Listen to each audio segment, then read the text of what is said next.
Whenever you're ready, Matthew. Hello and good morning, class. Juan and myself, on the affirmative, will be discussing particulars on why we need homeschool reform and how it's terrible in its current decentralized state.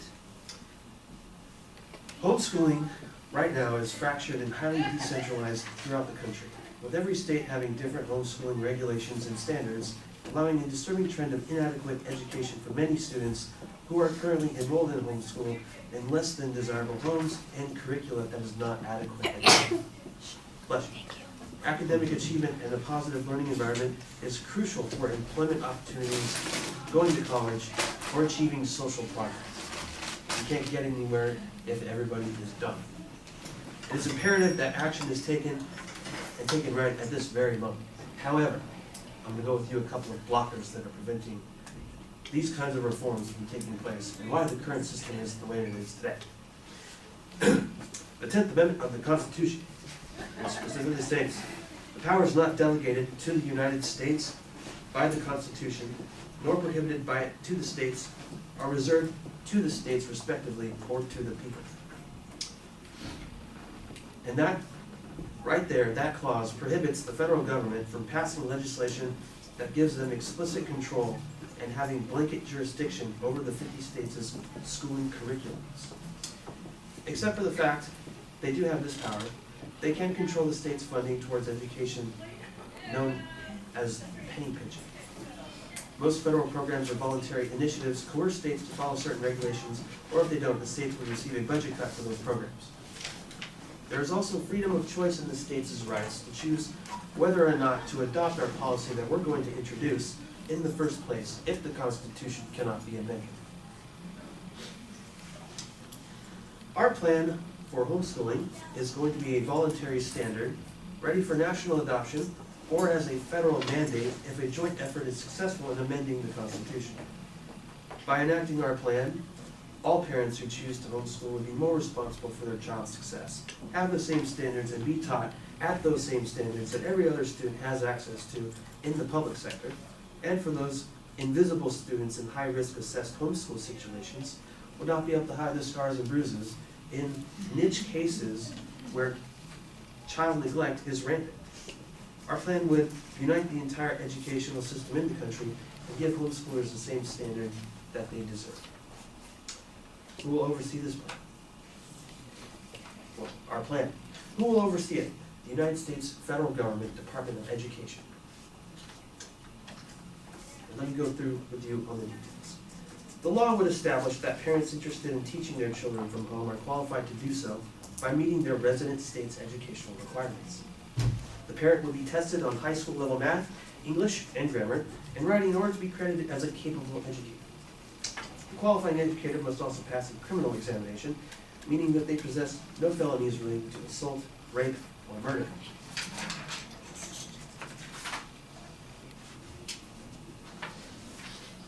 The now accredited educator must report curriculum they are presenting, student records, and provide an annual progress specifying the child's current academic performance. Should the annual progress show a declining performance for 2 consecutive years, the educator is placed on academic probation. They're doing a bad job, get out of here. Records will be submitted to the resident state's Department of Education for evaluation. The homeschooling institution home must allow a random quarterly, random is the key word here, we don't want them to know that a social worker is going to come by, quarterly inspection by a social worker to evaluate the child's well-being and environment. Should the environment be found wanting, the educator is put on academic probation and has until the consecutive quarter to meet environmental standards, lest their academic credentials be stripped.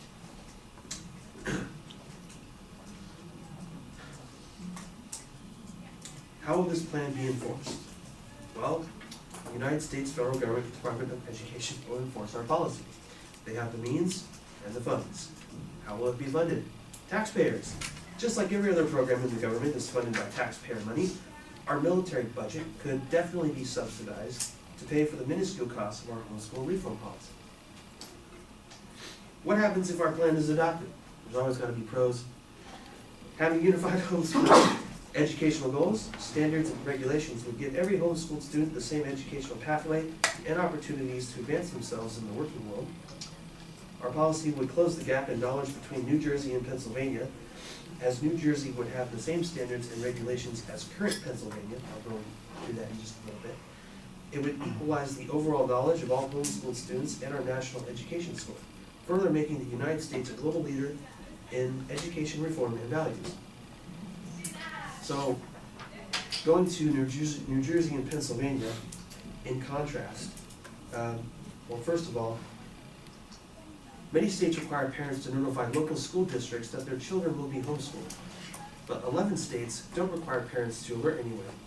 Most also don't require tests or portfolio reviews as proof of educational progress.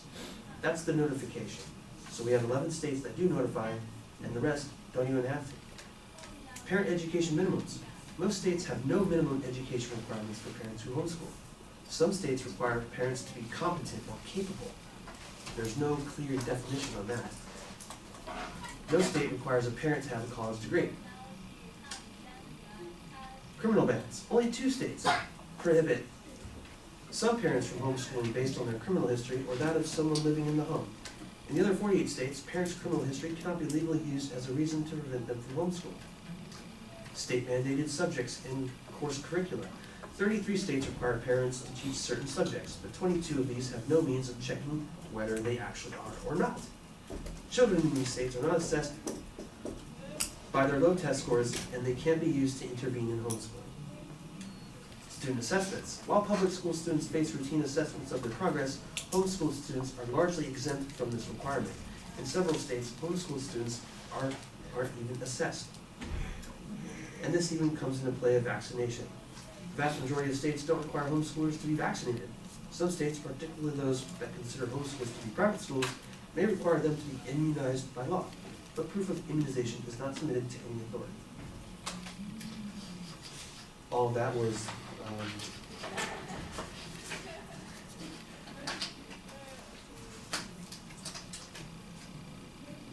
pulled from homeschooling regulations from propublica.org.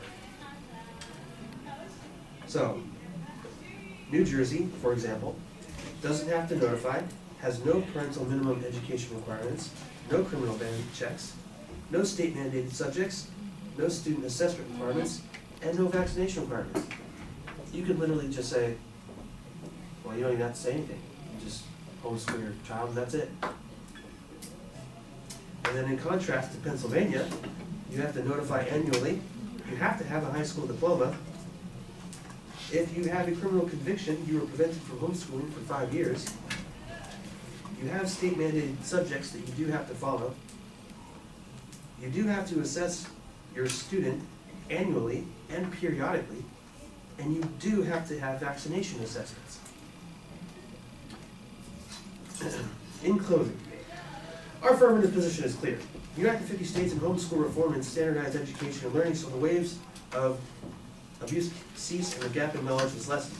As seen by our contentions and claims, we have a significant decentralized educational system resulting from the 10th Amendment of the Constitution and the freedom of choice of the state's right to adopt a policy. My partner and I urge